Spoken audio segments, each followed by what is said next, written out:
So what is the key sort of punchline from just knowing what the structure of the polymerase is? Like, why do we care? So you care because you want to know what do the palm domains of our enzymes look like, and what do the palm domains of bacteria's enzymes look like? Why is this important? It's important because, first, in terms of evolution, you can tell sort of how people are related, or how things are related, excuse me. But the other important thing is, looking at sort of antibiotic design, you can say, well, our enzyme has a fold that's different from the fold of eukaryotic polymerases. And so you can say, we might be able to design drugs that bind to the bacterial enzyme that doesn't bind to our enzyme. And this is sort of what's going on, ribosomal drugs, right? They can bind to the prokaryotic ribosomes without our ribosome. So this is an important step at looking at another aspect of sort of antibiotic biology where nature really hasn't targeted yet. Nature, a lot of the antibiotics we have, we've isolated from natural sources, like fungi and things like this that target translation or cell wall synthesis. But nature has never really targeted DNA replication as a way for like funguses or other eukaryotes to fight bacteria. And so this might be an interesting route to pursue because in principle you could take bacteria out and they've never seen this coming. Whereas bacteria have seen penicillin forever and ever. Anyway. So anyway, the structure of the palm domain is just basically a bunch of beta strands. In this case you have a mixed beta sheet, sort of parallel strands and anti-parallel strands. You have 3 carboxylic acid residues that coordinate the 2 metal ions, like we saw before, that do the chemistry. And what's interesting is the fold of our palm domain from pole 3 alpha is in the same family or superfamily of folds as DNA polymerase beta, interestingly, a eukaryotic enzyme involved in DNA repair. So there are some issues there. But however, this fold is different from the fold of, say, RB69, the classic palm fold that's used by eukaryotic polymerases.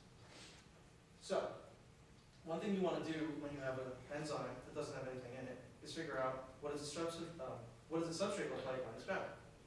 And so we said, okay, if you look at pole beta, right, this guy that is the same fold as our enzyme, if you look at how DNA binds to that enzyme, well, I mean, in principle, it should bind our enzyme in the same way, right? They have the same fold, so they should work the same way. And so what we did is we just took the DNA polymerase beta's ternary complex substrate and modeled it in our enzyme using the 3 catalytic aspartates as reference points because they should be in absolutely the same spot.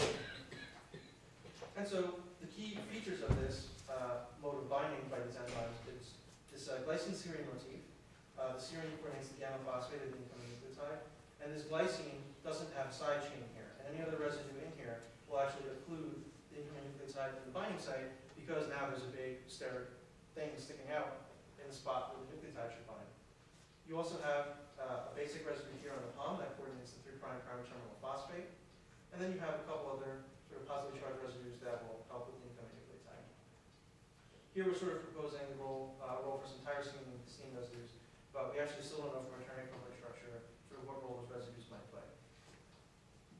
So whatever, this should be pretty straightforward in a sense. We've modeled how DNA should bind. I mean, that makes sense, seems logical. However, there was controversy, And so what ended up happening was there was another lab, competitor's lab in California, Berkeley, John Currian, and in collaboration with Mike O'Donnell, who published the structure of the same enzyme from E. coli. Our structure is an enzyme from Thesis aquaticus, and they published theirs from E. coli. And so it's the same enzyme, but just from different species, so they're homolyl.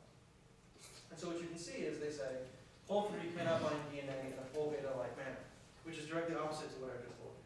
And so this was sort of like, what is going on now? That doesn't make any sense. And the reason they said that that's the case is because when they do the exact same process we did and model DNA from this one enzyme into their enzyme, they see a clash with a whole bunch of helices and stuff in the palm domain.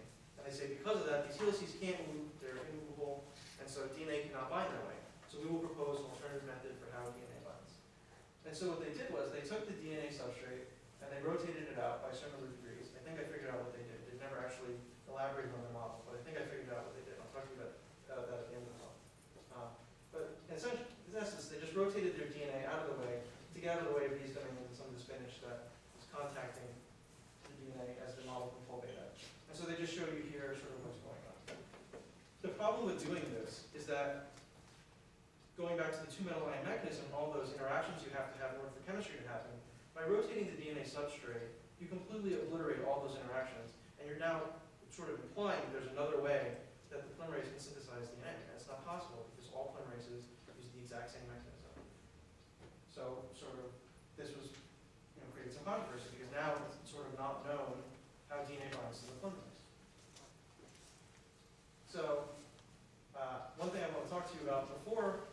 to telling you how we actually figured out what the answer was, is to say that these crystals that we grew of the polymerase that did not, where we did not observe DNA in the electrodensity maps that we used to build the polymerase, we actually were using DNA to grow it, to grow these crystals. We isolated the crystals at first without adding any DNA, but then when you added DNA substrate to them, they grew much, much larger.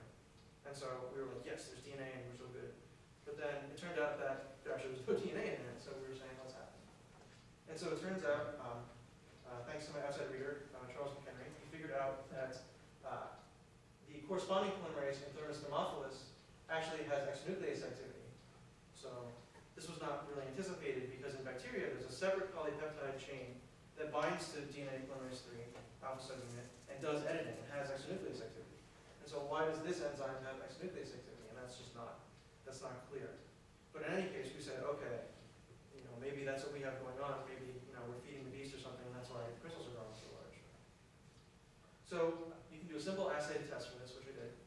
You just take polymerase, you mix it with DNA, you incubate it, and then you run a gel out, polyacrylamide, TB urea gel, and same with bromide, which is just something that makes the DNA glow in the gel so that you can see sort of the whatever products are happening from the reaction.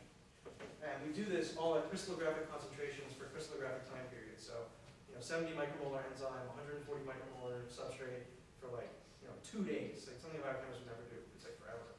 And a ton of stuff. And so what you can see is, this is the marker lane, this is the template and the primer, and here's the plus polymerase lane. And you can see that for 20 hours, at 20 degrees Celsius, at crystallographic concentrations, yeah, the polymerase is chewing it up. And so that's why we're not seeing any DNA in the crystals. So then the problem becomes sort of, why is it doing this, and how do we stop it, and what's going on? Okay. So what we did was, we looked at this PHP domain, again, that I mentioned was annoying before, I'll mention here again, it's annoying. And what it does is, it uses carboxylate residues and histidines to coordinate 2 or 3 zinc metals that activate a water that create DNA. And so this domain is sort of the source of our problems.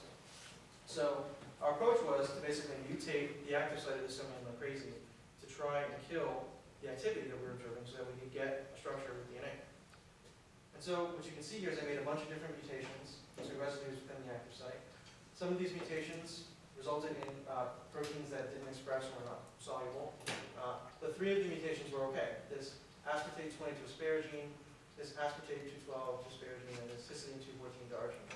And a lot of these mutations were based on the E. coli structure of the PHP domain, where they have these mutations. And E. coli enzyme is not supposed to have this exonuclease activity, although apparently there are indications that it may, but it may be very small, and so that's sort of not really understood at this point.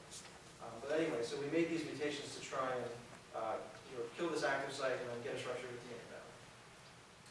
And so one thing I wanted to point out here before I talk about these results is that a long time ago when I first started out here, there was like a little party for faculty and students, like new students in MB&B when they come in, and you sort of meet all the faculty and talk to them and have a nice time.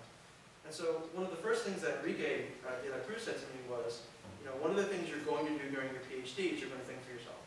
He said, what the PhD should do for you is you're not sort of like a robotic soldier, you sort of have like an independent mind and thought process, and you can figure things out for yourself and trust yourself. So, when we got this result, I was talking to Scott about some things, and Scott was a fabulous mentor. He was fantastic. He was unbelievable. And he's actually a very fancy professor now at Johns Hopkins, which proves it. And he's a great guy, and I am very glad for his help and his assistance, and he was fantastic. That being said, Scott firmly believed that it was not a good idea to do the following experiment that I'm going to describe to you that worked. So what I will point out is that you should always think for yourself, and then secretly do things behind your mentor.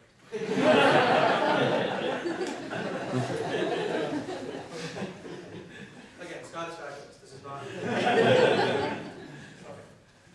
So anyway, I came up with this double mutation, this D20N, D212N.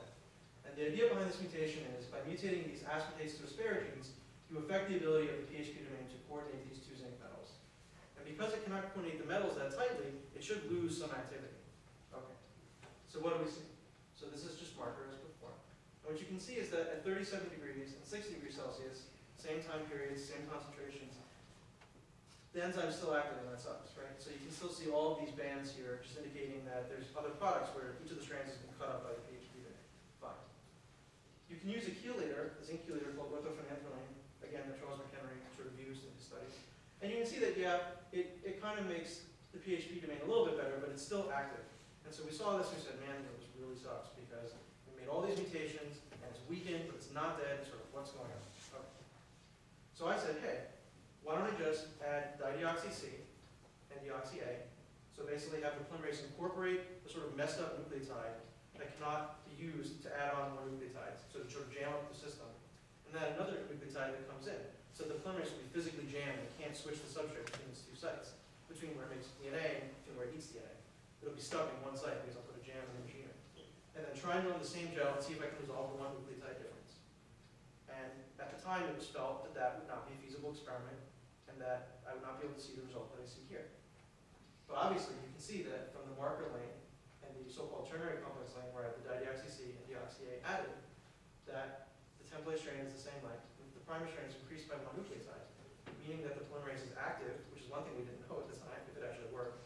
So this shows that it works, and also that there's a way to kill, the active site of the PHP more or less. This is sort of a molecular trickery where we kind of jammed up the machine and sort of made fun of it.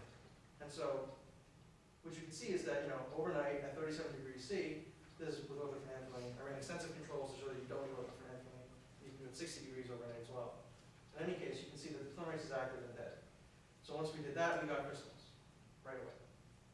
Very, very fast. And so these crystallized to space group P41.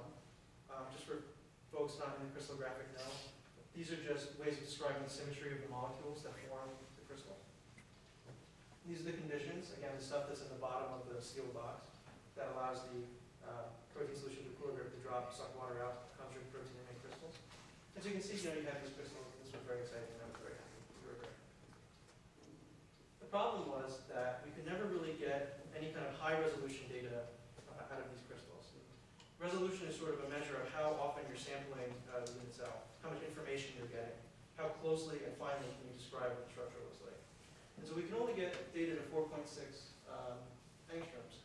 The original structure you saw just now was 3 angstroms. This is 4.6, this data. And basically, part of the reason is because the crystals are what's called twin. And what twinning is, essentially, is imagine if you had 2 crystals growing inside of one crystal, and you could not tell from looking at it that this was happening, and that if you shoot the crystal, the diffraction pattern that you get out, it's not distinguishable whether there's 2 crystals there. You have to do a specific analysis of the data. Basically, you take a square, get this right. It's the mean of the square of the intensities over the square of the mean of the intensities, and it gives you a certain number. And if that number is 2, you're fine. And if it's 1.5, you're basically dead in the water. Because it basically means that with the number we have, it turns out that about 45% of the crystal is flipped upside down. And so in our space group, what you have is you have these square towers that are stacked next to each other, and 45% of the time, these towers are flipped 180 degrees. And that's going to cause all sorts of disorder or problems and be painful and stuff. But we were able to sort of still solve the structure despite these challenges. And so what we did was, we determined the twin fraction of the data in CNS, crystallography and NMR suite, that's developed by Axel Berger and Yale. And then we used molecular replacement to solve the structure. And molecular replacement just means that when you have a diffraction pattern or a data set, if you know what's supposed to be in there, you can kind of give the computer a hint of what stuff should look like inside the crystal. You can use that information to extrapolate how to create a density map from the diffraction pattern. And so you can get sort of a grip on what's going on. Confirmation in the POM domains, flexibility, C-family polymerase. And I will admit that it is possible that in our structure, at our resolution, using our building, that we may have missed this confirmational change in the POM. But this figure sort of struck me as a little odd. So what they essentially did was they aligned our POM domain on their POM domain, and then said, where do the 2 DNA substrates lie? What they see is that the substrate that we put in there is kind of off. It's off by about 30 degrees, as you can see here. And then our incoming nucleotide is off relative to theirs, and then basically things are